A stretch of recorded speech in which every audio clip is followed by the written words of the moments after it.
Gas prices are not going up based on many of the claims on social media or the political theater in Washington. To put it in context, we have to start before Russia's war on Ukraine. Here's GasBuddy's chart of average gas prices late last year before the run-up to war.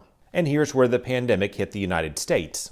When the U.S. and much of the world shut down, driving and travel, and with it the demand for oil and gas cratered and prices sharply dropped. So the oil producers cut way back on production. For example, the U.S. reduced production by 1 million barrels per day, and OPEC Plus nations reduced production by 10 million barrels a day. And then as the pandemic eased and people who had saved up their money were hungry to go out and travel after being pent up for so long, demand shot way back up, while it takes more time to ramp up production and supplies. So crude oil that had dropped down to $30 a barrel at one point in the pandemic rose up to $80 a barrel. And that brings us to this point on the oil price chart at the start of this year. And then oil prices continued to rise during the run-up to invasion, with fears that Russia, as one of the world's leading oil producers, would disrupt the market. And then, of course, here's what's happened during the first 2 weeks of the invasion. Since Putin began his military buildup on Ukrainian borders, just since then, the price of the gas at the pump in America went up 75 cents.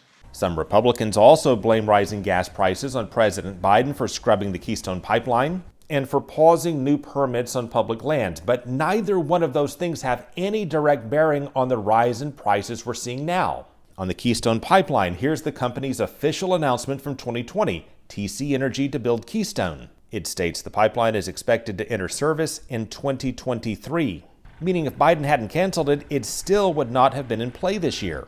And as for Biden pausing new extraction permits on public land, in doing that, he also still managed to approve more permits than President Trump did a year into his term. And progressive organizations have called him out on that, like this report from Public Citizen titled, "Biden's Oil Letdown. Despite pledge to stop drilling on public lands, Trump-era drilling boom continues under Biden." Even amid the pandemic, companies in the United States pumped more oil during my first year in office than they did during my predecessor's first year.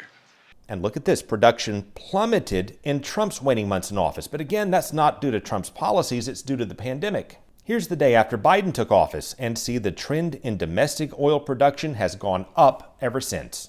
And while President Biden did pause new permit approvals, he also points out there are some 9,000 approved permits going unused, some 23 million acres of approved leases going unused. And here's what Biden's Secretary of Energy, Jennifer Granholm, told the oil and gas lobby in a video call from December. Please take advantage of the leases that you have. Hire workers, get your rig count up. But she also pointed out one of the biggest challenges in new drilling. There are struggles around financing. And see, that's where the Biden administration's move toward clean energy, and some of the president's own words, could be making it harder for the oil producers to line up the investors they need for new drilling operations on all that land that's already been approved. From the campaign trail, then candidate Biden promised, "I guarantee you we're going to end fossil fuel." Well, that would eventually get us out of this predicament of relying on global villains and propping up their regimes while also fueling the climate crisis. But in the meantime, of course, it could also give some oil investors pause, which may explain why we could have some land already approved for drilling sitting idle. So now politicians are looking at different proposals to reduce the impact of rising prices, from a temporary gas tax holiday to banning domestic oil from going to other countries so that we get to use it here. After all, the U.S. is the leading producer of oil across the world. But doing that would hit other nations that depend on our oil, which could drive up global prices even more and make other nations even more dependent on Russia. The president ruled out an export ban before the invasion, and then after the invasion banned oil imports from coming in from Russia. President Biden said that means that we won't be funding Putin's war by buying Russian oil, but he said it also means that our prices for gasoline will go up even more. Well, I'm happy that the president has announced the ban on Russian oil imports. We import about 200,000 barrels of Russian oil a day, and we can easily replace that by just producing 200,000 barrels a day more of our own oil. To that end, Exxon plans to increase production by 100,000 barrels in West Texas and New Mexico. Chevron plans to increase by 60,000 barrels a day. And the releases from the strategic stockpile figure into this mix a little. We are already on the path to replacing Russian oil, but it will take more time, and with that, prices will continue to rise.